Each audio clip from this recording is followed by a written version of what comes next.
বলেন, নিশ্চয়ই তোমরা যে মৃত্যু হইতে পলায়ন করতেছ, যে মৃত্যুকে ভয় করতেছ, সেই মৃত্যু তোমাকে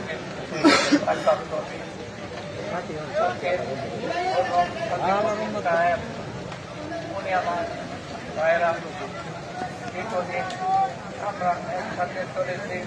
উনি এবং আমি একই পীরের বই মৌলানা আব্দুল বারী পর্যন্ত করেছিলাম, আমরা তরিকার চর্চা করেছি। উনি সারা জীবন আমাদের আচ্ছা, আমরা 2 মিনিট আগে শুরু করতে চাচ্ছি, অনুমতি দিলে।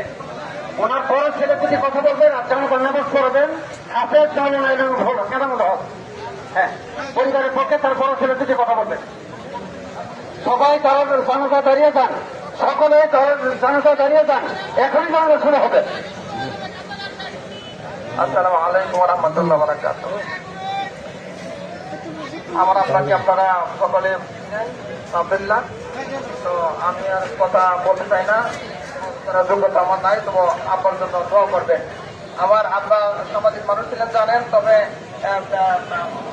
সমাজে তোলার পথে যদি কোনো অপরাধ কোনো ভুল করে থাকেন আমার আপনাকে ক্ষমা করে দিবেন, আপনাকে ক্ষমা করে দিবেন। আর যদি কোনো লেনদেন থাকে আমাদের যোগাযোগ করে ইনশাআল্লাহ আমরা পরিষ্কার শেষ করে দেবো ইনশাআল্লাহ। আসসালামু আলাইকুম।